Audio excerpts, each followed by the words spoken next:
All right, here's the deal. Nurse practitioners primarily, not exclusively, primarily want to do clinical work. FNPs, for instance, love to do primary care. And so they see patients almost exclusively. That's what their job is, and that's what they want to do. They want to see patients, one after another. The ones who work for groups like cardiac groups, they do hospital rounds, but they're hired not by the hospital, they're hired by the group generally. Now there are a few of them that are actually becoming hospitalists, and you know what hospitalists are? Okay. The thing that scares me just a tad about that is they don't get any acute care clinicals. Only clinical nurse specialists do. So I don't know how that's going to change. But their clinicals are primarily in clinics. They go to different clinics. Yeah. What's a hospitalist? Okay, a hospitalist is a physician who would see a patient who didn't have a primary care physician that came to that hospital. So they'd kind of be responsible. So it would be their primary physician, only they're exclusively hospital-based. Okay, does that make sense? Okay, a clinical nurse specialist almost exclusively works in a hospital, almost. We both groups can prescribe. My clinical nurse specialists prescribe too. We both can get privileges. The difference primarily is that we're not primary care. We don't generally see, not always, but in a clinic, we don't generally see one patient after a patient. We do things like we work on the population.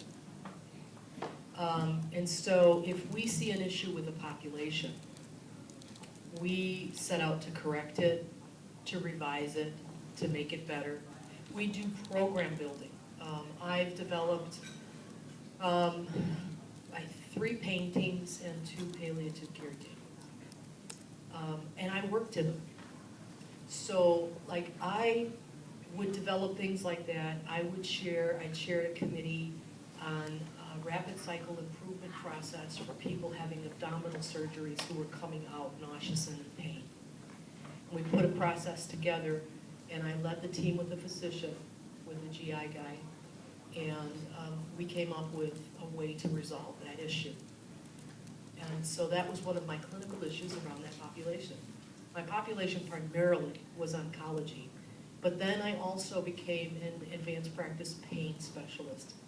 And so I developed the pain program. Then I developed a program where a nurse from every unit came together. And we met once a month, and they brought new issues to their units. But I also saw patients. So, but in acute care. So if a physician had a patient that was out of control, he would call me or my team, and we would take care of the patient. Okay? So that's basically the difference between us. We do more global things. It's not that the nurse practitioners can't, it's just that that's not what they want to do. They don't want to work on change and quality and stuff like that. They want to primarily see patients. CNSs don't want to just primarily see patients. They want to work a little bit more on the population and on the quality standards around it. There are a million jobs out there for clinical nurse specialists, but the community seems to think that we're going away. Every person I've put through the program has found a job as a clinical nurse specialist if that's what they wanted to do. Hospitals can't get magnet status without advanced practice nurses, and so that's what they hired. Yes? How much patient contact do you get then as a CNS? Depends upon what you're doing. ICU CNSs get a lot of patient contact. The other populations, like I did, I followed patients that went off my unit. So if a leukemic went down to ICU, I saw them every day. If a patient broke a bone and went to ortho, I saw them every day. If they put them on my unit, and it was an ortho oncology patient, I called the ortho CNS to come and help our nurses know how to take care of it. When I was a pain specialist, though, and I got a consult, I actually went in and saw the patient and made the recommendations to the physician. So you can do that. You could become a clinical nurse specialist and do nothing but quality or change or whatever. But most of us do see patients, but that's not exclusively our job. And usually it's patients that somebody else has a problem with. They can't deal with it, or it's something over and above. It's usually not the patients who just are common and have a common pathway. It's usually those who've fallen off the path or are really severely ill. They'll call the clinical nurse specialist in. A lot of times the doctor will call in and say, could you monitor this patient for me daily? And so that's what we'll do. Okay?